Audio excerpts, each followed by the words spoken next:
Premier sujet, l'assurance maladie. Le refus de radiation à la CMU pour ceux qui se sont affiliés, auquel se greffe maintenant le fait que la CPM, sur les ordres de la CNAM, ne délivre plus les cartes vitales frontaliers et formulaire E106 aux frontaliers qui ne se sont jamais affiliés à la CMU et qui sont assurés à la MAL et qui, à juste titre, et comme la Convention le prévoit, ont déposé leur formulaire E106 à la CPM.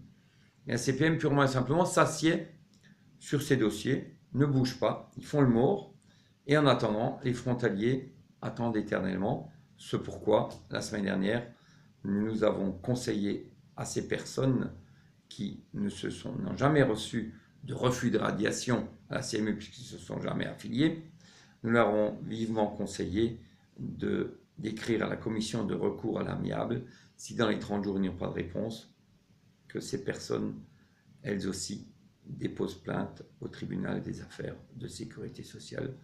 Nous leur donnerons la lettre type, sera diffusée en conséquence dans les 30 jours qui suivent notre message de la semaine dernière. Venons-en en premier lieu à l'aspect juridique de ce dossier. Il est à noter que le Comité de défense des travailleurs frontaliers a, vous l'avez vu, pour ceux qui étaient concernés, immédiatement réagi dans les quelques jours qui ont suivi le refus de radiation en plein mois de juillet de la part de la CPM, donc en plein congé. Ceux qui ont reçu les avis de mise en demeure de paiement d'URSSAF, nous avons immédiatement réagi en vous transmettant les courriers et les moyens de recours adaptés de façon à ce que tout le monde puisse répondre dans les délais. À cela se rajoute aussi le fait que nous avons non seulement, avec des moyens très étayés, donc les moyens de droit, les arguments, étayer nos recours, mais aussi nous avons dès à présent plusieurs dossiers qui ont été déposés auprès du tribunal des affaires de sécurité sociale, des plaintes, et les premières plaintes seront jugées à la mi-décembre. Bien entendu, il ne s'agit pas simplement de déposer une plainte, il faut impérativement aussi répondre aux arguments de la partie adverse avant que ça soit jugé. On appelle ça des mémoires en réplique. Donc tout cela sera fait, est déjà en train d'être préparé en tout état de cause. On n'en va pas à la fleur au fusil. Nous avons depuis plus de 2 ans, le Comité de défense des travailleurs frontaliers du Rhône travaille avec des avocats qui donc sont parfaitement informés non seulement de l'ensemble de l'historique, mais de l'ensemble de l'histoire de ce problème de CMU, et elle débute déjà dans les années 90. Donc il était pour nous très important de ne pas confier ce dossier à n'importe quel avocat. Il était aussi très important que nous travaillions en très étroite collaboration avec cet avocat.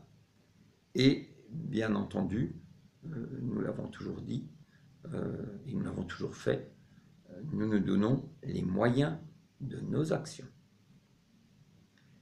Et ça, c'est une chose qui est, croyez-moi, c'est le nerf de la guerre, les moyens. Voilà.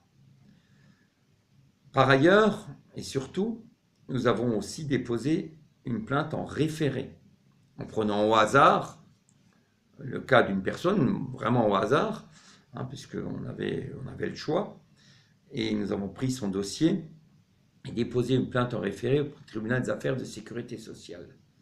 Dans les prochaines semaines, donc bien avant la mi-décembre, cette plainte en référé sera jugée.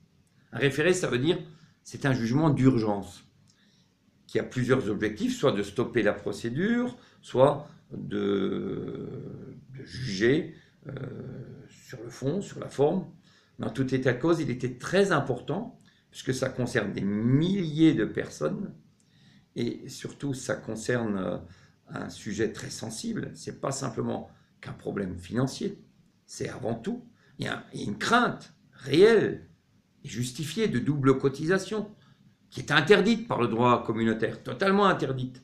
Ça, c'est évident, là, on est là, il n'y a même pas à discuter. La double cotisation est interdite, simplement, il semble que la France, la CNAM, occulte totalement cette interdiction, et parce que, comme ils l'ont écrit, ils cherchent une solution, avec la Suisse, avec le comité mixte et autres, en attendant, ils prennent les frontaliers qui n'ont commis aucune erreur, absolument pas la moindre erreur juridique ou autre, ils prennent ces frontaliers en otage. Et ce qui les intéresse au plus haut point, on le voit, ce n'est pas notre problème de couverture d'assurance maladie, c'est l'argent que rapportent ces cotisations, et ils s'accrochent à cet argent comme une moule à son rocher. Mais en vain, parce qu'il est évident que le droit doit triompher. Nous avons aussi, par mesure de prudence, déposé une plainte auprès de la Commission européenne, qui a été enregistrée, donc acceptée. Nous avons demandé, ou prié plutôt, à la Commission de Bruxelles de traiter ce dossier d'urgence, puisque nous constatons que des milliers de frontaliers, actuellement, sont sans assurance. Ils ne se sont pas assurés à la CMU, ils ne sont pas assurés auprès de la DAMAL. Il est vrai que c'est interdit, mais peut-on reprocher à ces gens qui ne savent plus à quel saint se vouer et qui surtout sont face à des dirigeants ou des ministères du pays dans lequel ils résident qui bafouent complètement la loi et le droit de ces frontaliers, peut-on reprocher à ces frontaliers de ne pas respecter la loi, si je le répète, le gouvernement qui les dirige viole ces lois? Absolument pas. Et donc, il est impératif qu'on trouve au plus vite une solution à ce grave problème, et la seule solution qui existe est la solution du droit et du respect des conventions que n'ont pas décidé les frontaliers. Absolument pas. Ce sont des instances qui ont décidé, sans les concerter, en leur lieu et place, des modalités et des règles à appliquer. Donc maintenant, il faut qu'ils aillent jusqu'au bout de leur logique. Si vous lisez ou relisez la lettre de la CNAM explique par exemple que le 16 mai de cette année, donc quand même déjà presque 2 mois après la décision du tribunal fédéral suisse, ils ont rencontré leurs homologues à Berne et ils se sont fait confirmer par leurs homologues à Berne que le décret d'application qui a supprimé l'assurance maladie privée des frontaliers, décret d'application français, était légal. Donc c'est quand même assez paradoxal. On se déplace à Berne et on l'écrit pour se faire confirmer qu'un décret ministériel est conforme à la loi et au droit en France.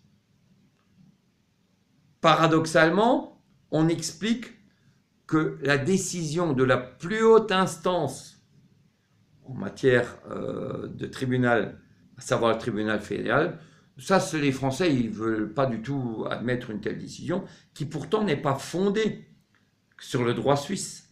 Les conclusions du juge sont basées sur le droit communautaire et les modalités applicables du droit d'option fixées par le comité mixte.